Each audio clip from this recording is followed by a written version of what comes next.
Welcome to the channel and welcome to today's run through of all the latest Manchester United news and transfer news, keeping you right up to date with everything. I'm Jamie. Before we get into it, smash a like on the video, subscribe to the channel if you are new.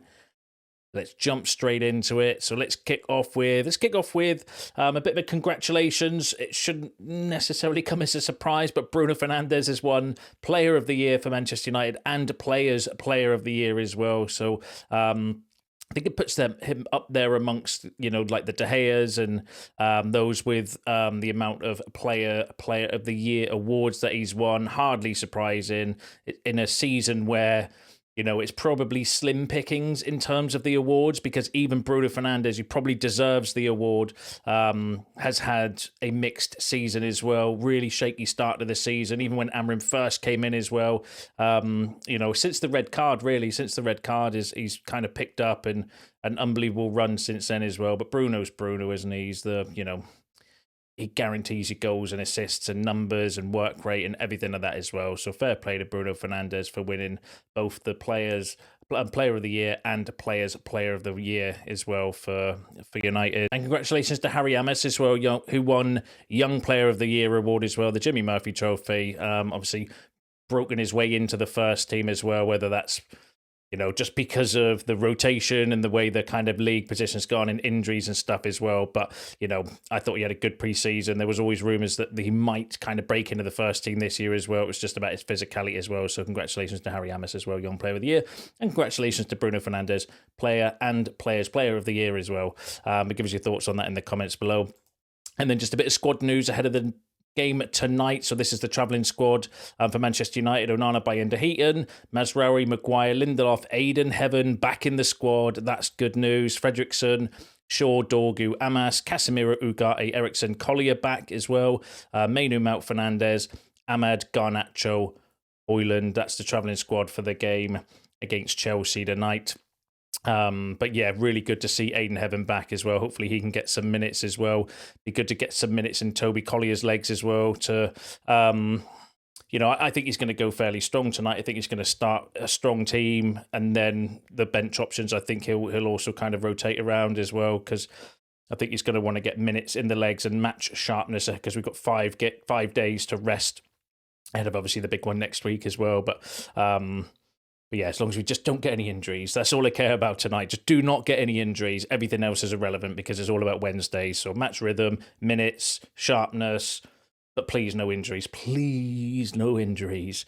But give us your thoughts on that in the comments below. But yeah, I'm buzzing to see Aiden Heaven back as well. Then Aiden Heaven's a weird one, right? Because I was thinking about this when I heard that he was back in the kind of squad and stuff, right? He's the kind of anomaly that goes against, because I'm going to run through the transfer rumours in a second, but never hear anyone complain. 18 years old, cost £1 million, and we've missed him, and I'm excited for him to be back. And he's literally only made a handful of appearances as well for United, which just shows the kind of, if you recruit the right players, doesn't matter about money spent, and it doesn't matter about age, for my opinion. If you're a good player and you're well scouted, then, and Aiden Heaven is the example of that. £1 million, and, we've missed him over the last few weeks while he's been injured as well, I think, because I'd play Heaven over Lindelof any day of the week.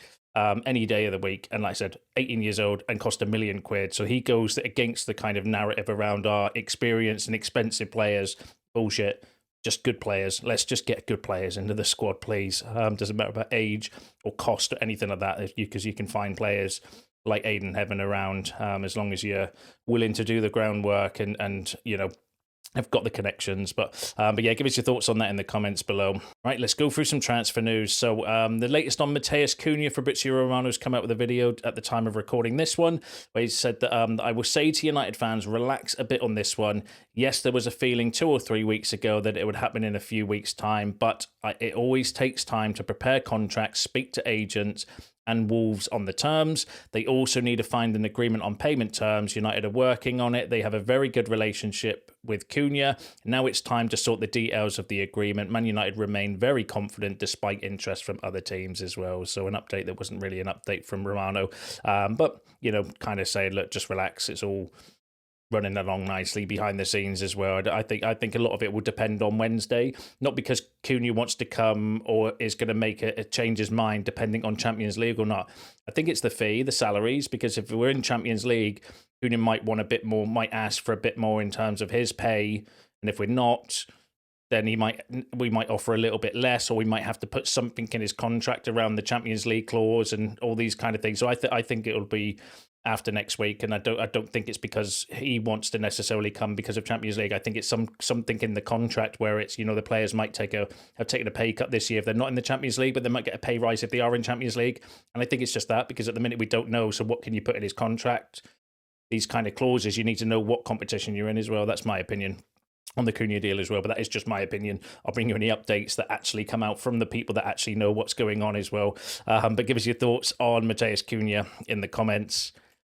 Now, this was a really interesting update from Melissa Reddy, who's a good source, works for Sky, said that Ruben Amorim wants and needs in the market centre around a few elements: a more technical and versatile profile, comfort in dominating possession, greater dynamism, I can never say that word, dynamism and ball progression, high durability and conditioning, proven strength of character to adapt and thrive in tough conditions. Now, that's the sort of shit you read on a job interview, isn't it? Those sort of words as well. So technical and versatile, so can play multiple positions and good on the ball, good in ball possession as well, so i.e.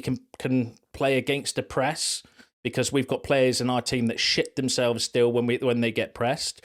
Dynamism on the ball, durability and conditioning, so fitness, physicality, intensity is the word that's kind of going through, and strength of character to adapt and thrive in tough conditions. So a good mentality, basically, regarding that as well. I mean, that's the dream, isn't it? That's the dream footballer there, whether you can find players out there that have all of those kind of attributes.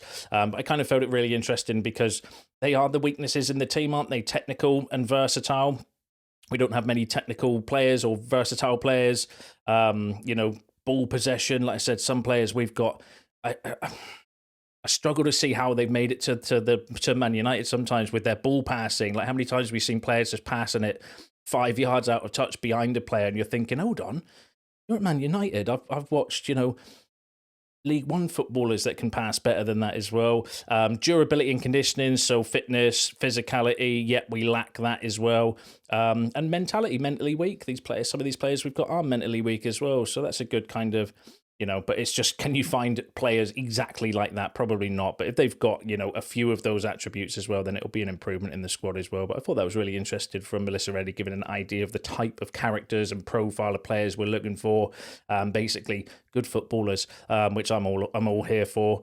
Melissa Reddy also went on to say though that Manchester United do not want expensive mistakes and are also cautious of just signing players with potential rather than the immediate difference makers desperately required. Selling well remains a key focus. Beyond nips and tucks for the first team, the Jason Wilcox-led drive to increase their talent pool in the 18 to 20 age group will continue. So that's really interesting, again, from Melissa Reddy, kind of saying that the club are aware of the expensive mistakes, i.e., I'm not saying these are mistakes, he's doing quite well recently and might end up getting us back in Champions League for the second season since he's been here, but that's Casemiro. Jim Ratcliffe kind of criticised that deal, and it's been widely documented that as well, because it was £60 million and £350,000 a week for a 30-year-old. And that's not necessarily, and that's the sort of deals they want to come away with. Obviously, Anthony, do I need to say more regarding that? The fee we paid for Rasmus Højlund, the kind of cost of the players that we've kind of signed, because if they are then a mistake or they don't quite work out, Look how hard it is for us to sell players on. It's because the contracts we've given out and the transfer fees that we paid, no other club's going to pay apart from us. And that's the kind of expensive mistakes that I think they're kind of referring to there as well. But also, interestingly, Melissa Reddy did say that they were aware of not just signing young players as well. So that'll probably please a lot of you out there. They're saying we need experience and we need ready-to-go players. I agree with that as well. And I kind of read this report and I thought back to last season's kind of transfer, and I think we got it kind of like a good mix, because we got experienced players in Dalit and Mazraoui within the 25 to 27 kind of age range, so not crazy. And remember, Mazraoui was kind of highlighted by Ineos and that as the kind of sort of transfer that they want to be doing, whereas experienced player, good player for a good fee as well. £15 million, a bit of a bargain for Mazraoui. But so a good mix with those two, with age and experience. Then we got Xerxes and Ugarte, they were 23 and 24, so at the kind of younger kind of age group. Not too young, but still with development in them, and still with kind of future years ahead of them as well. Lenny Yoro, one of the best young defenders around, 18 years old. And then we also supplemented it with the players that we bought in the young team, Sekou Kone, Chidowobi, Lascelles, James Overy, like these sort of players that were bought into the under-18s as well. So I actually think if you look back at Ineos' first summer, they did actually get a good blend of profile of players when you look at that. You can argue amongst yourselves in the comments about the quality and what you think about them. I actually think the signings have not been the problem this year. So that's really kind of interesting, and that links to what Melissa already said. It's saying, look, we don't want to go for the expensive mistakes, so we're worried about spending too much on one particular player because it's a big risk. We are aware, though, that we do need to get some experienced in as well. And it's just about finding that blend, isn't it? It's finding that kind of mix and balance between, quality, youth, age, experience. So it did kind of encourage me reading that they are going to be looking at everything, not just going for kids, as some of you have been saying in the comments as well, but also that Jason Wilcox is still looking to drive that 18 to 20-year-old which will continue as well. And fair enough, I'm all for that as well, because that's where you can find the Aiden Heavens, where you can the Sekou Kones, these sort of players that just going to cost a couple of £1 million. And what's the harm in trying it and buying them? Because you might just find an Aiden Heaven. Aiden Heaven could go on to be one, like, with his potential. We could be looking at him in 5 years' time and saying, I cannot believe we got him for £1 million from Arsenal. And that's the sort of deals that we've never done. We've always shied away from, because we'd rather go and spend £1 million on a shiny toy with loads of Instagram followers to sell shirts. And that's why we are where we are in terms of the recruitment. So I'm all for that as well. But I've rambled on far too long on that particular segment. So give us your thoughts on that in the comments below. Let's actually go through some transfer news. So Manchester United are targeting creative attackers to bolster Ruben Amorim's attack, and Pedro Goncalves remains a player of notable interest. Goncalves is represented by the Getsi agency, with Yoro and Ugarte presently registered as key clients. And that came from Sean Connolly, who can be a good source of information regarding Man United news, suggesting that Pedro Goncalves could be a player of notable interest, so one that we could be kind of looking for. He's had really bad injury worries this season, though. Fantastic player. There's interviews with Amorim when he was at Sporting saying that he's a player that could go and play for any team in the world. So he is a player that he really, really likes, really, really rates. So, but I don't think we're going to be signing players for the manager. We're going to be signing players for United. So whether there'll be a conflict of interest there, or whether he would be actually one the club would, want to go and sign, we'll have to kind of wait and see as well, but would be a really, really interesting option to come in. But like I said, really bad injury problem this season, missed 29 games.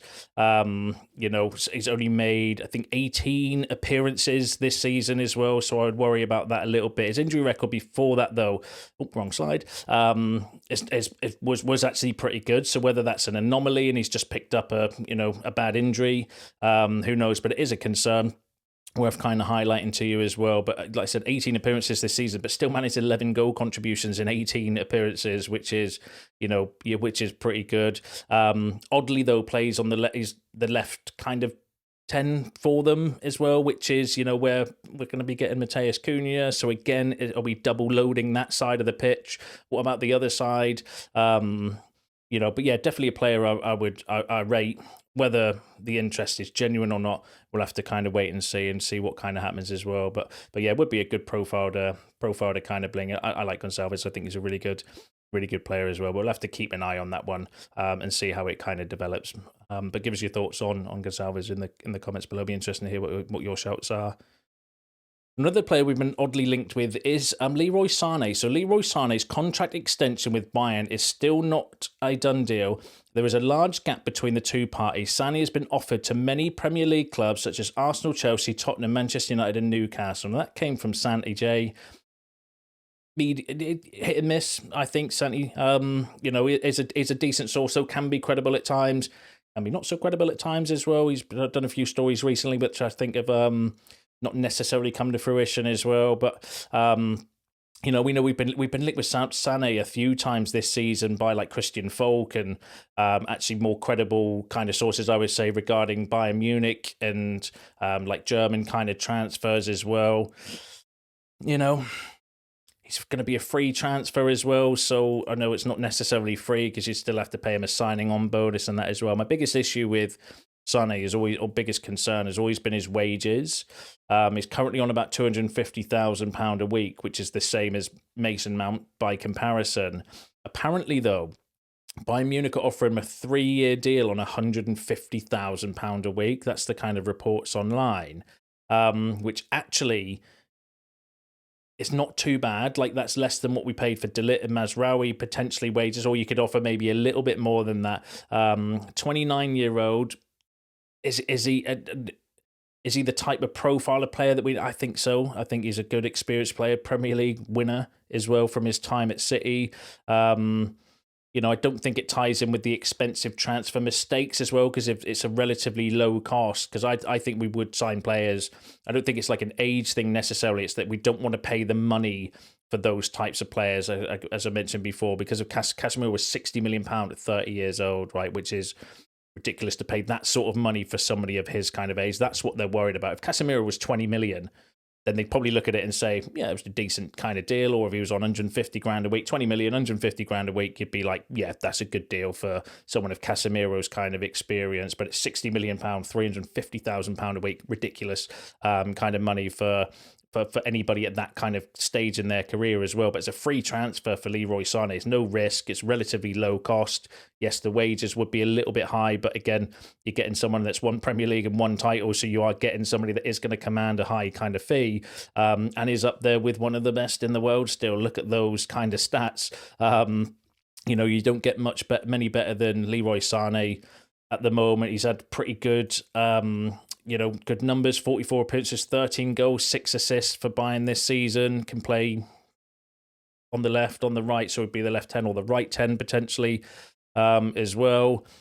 Good injury record as well. Had a kind of knee injury at City, but apart from that, been pretty consistent with his injuries and stuff. Apparently all the shenanigans off the pitch as well have kind of settled down as he's got a little bit older and a bit more mature as well. So actually, give us your thoughts on that in the comments. But Leroy Sane for a free transfer, would you do it? Would you not do it? Give us your shouts below, and I'll be interested to read those later on. Right, now another area of concern, or area that we're kind of linked with, is the goalkeeper. So the Muppets on a recent video said that the club doesn't want to spend their budget on a goalkeeper. It's a sell to buy position. If Altay Bayindir leaves for 5 to 8 million, they will be able to spend 20 to 25 million pound on a new goalkeeper because of monetization and PSR kind of rules as well. You can spread the cost out over the length of the contract and blah blah blah. That's how you kind of how it works with the PSR and the financial kind of rules as well. So that's interesting. So and that's what the kind of reports have been saying recently as well regarding the goalkeeper situation. I do think we want a goalkeeper, but we could only get a goalkeeper. We don't want to spend our budget on a goalkeeper in a weird way. What we want to do is sell Onana or sell Bayindir and then use that money to bring in a goalkeeper as well, rather than, because a lot of our budget we want to put on outfield players, because the outfield department is the priority, the striker, the 10, the midfield, maybe the defence as well. But there's four kind of priority signings that they want to make going off of the reports over the last few days, which will be a striker, a 10, a midfielder, maybe another attacker, or maybe a defender. I think the defender would depend on injuries, because don't forget Martinez might be coming back next season as well. Obviously, Aiden Heaven's come back now as well. And then we've got, a few other young players potentially coming through as well. Fredrickson was one that is now seen as a first team player as well. So actually is the centre-half position a priority? I would say midfield or maybe another attacker if you're not going to go for a defender as well. But, so the goalkeeper situation is a sell to buy. If we sell Bayindir, then we'll maybe bring in another goalkeeper. And it's interesting as well, the sort of fees. These are the kind of list of goalkeeper that I kind of keep just going off of the kind of credible reports, because we get linked with tons of players all the time, some by bullshit places, some by decent places, some by credible places, and these are the ones that have got the most links with United: James Trafford, Chevrolet, Lemens, Garcia, and Milenkovic Savic are the ones that I would say are the kind of top 5 goalkeepers that we have been kind of linked with by credible places. Yes, we've been linked with like Costa and keepers like that, but they're not from the most kind of credible places. But look at the price tags on them. That's the way I kind of put them on. They're all valued of around, or the links on the reports, between 20 and 30 million pounds. And if we go back to what the Muppeteers were saying, if we sell Bayinda for 5 to 8 million, we can spend 20 to 25 million on a goalkeeper. And they are all within that price range, which, makes sense then, doesn't it? When you read in between the lines, that's what it kind of looks like is happening. We're looking at goalkeepers probably between that kind of price range, and then drawing a list together as well. So again, give us your thoughts on that in the comments below. And then the final bit of news that kind of broke, this was a bit weird. So there was literally like a dump of news last night regarding Marcus Rashford by different people all at the same time. So this sounds like it's some kind of agent brief or player leak or something along those lines. So we'll run through the news regarding Marcus Rashford. So Marcus Rashford will be able to leave Manchester United for £40 million this summer, but Aston Villa do not have first refusal on the England forward. So James Ducker from The Telegraph, who's a good source, saying that Rashford will be able to leave United for £40 million, but it's just an option to buy for Aston Villa. Rashford can pick and choose where he wants to go, as long as obviously we can come to an agreement or a deal with ourselves. So Barcelona, for example, they come in offer 40, he can choose to go to Barcelona, so he's not obliged to pick Villa over anybody else. So he's still free to kind of pick and choose where he wants to go, depending on the interest in him. Samuel Lucker said that Marcus Rashford is not prepared to take a wage cut on his £325,000 a week salary, which would restrict him to a handful of potential suitors in the summer. So again, the reports kind of came out saying that, yep, he's happy to go, and he's not necessarily committing to going to Aston Villa, but wherever he goes, he's not willing to take a pay cut, which restricts how many clubs can afford Marcus Rashford's salary. And then Chris Wheeler said Marcus Rashford can leave Manchester United for £40 million this summer, but Aston Villa do not have first option on the England star. Villa signed Rashford on loan for the rest of the season in January and can make the deal permanent for £40 million when it runs out at the end of next month. But it is understood there is nothing to stop other clubs buying him for the same price if United and the player agree to a move. So Chris Wheeler come up with exactly the same kind of story as well. Simon Stone from the BBC said sources close to Marcus Rashford expect him to return to Manchester United's pre-season training in July, which is a bit of a kind of curveball. But again, if he's not sold in time, he's going to have to come back. Whether he'll be put back in the first team, I highly doubt, because of obviously the fallout with Amorim and everything that happened behind the scenes as well. Samuel Lucas also said that Manchester United expect Marcus Rashford to move abroad in the summer and have no intention of reintegrating him into their squad. And Rob Dawson from ESPN said Aston Villa are still undecided about whether to trigger the £40 million option to make Marcus Rashford's loan move permanent. Marcus Rashford does not believe he has a future at Manchester United under Ruben Amorim and is targeting a summer move to a Champions League club. So that was literally like 5 or 6 journalists all coming out all within a minute of each other last night, pretty much kind of saying very similar things as well. And I think it's, I don't think the club would kind of leak that out as well. That seems like it was from Rashford's side, or agent talk, or someone close to the player's agent as well. Just felt a little bit like me to me reading the kind of reports and stuff that Rashford's putting himself in the shop window and maybe putting a bit of pressure on the club to do a deal, or to kind of get them moving in terms of looking at potential exits as well. Because the problem with Rashford is we're in a position of weakness. Rashford holds all the cards here because, like it says in the report, he's on £325,000 a week. He doesn't want to take a pay cut. He doesn't have to take a pay cut neither, because we've given him that contract. He signed it, so we're culpable for that as well, because we were the one that gave him that kind of contract in the first place. So it's nothing to do with Marcus that. And then also clubs know that we want to sell him. So again, that weakens our position because of the transfer fee and stuff as well. And then also, we're in a massive position of weakness when it comes to the Rashford situation, which means we might take a lower offer just to get him off of the wage bill, and maybe we take the £40 million. We'll have to pay Rashford out with some of that 40 million as well. So it's going to be, I just hope we do something quick regarding that. It just can't be done with another saga, and I think it's best for both parties. There was reports I read of some of the reports saying that Marcus Rashford's never been happier since he's joined Aston Villa and stuff as well. And it's just, it's got the potential to turn really ugly, and I just can't be done with that for the summer.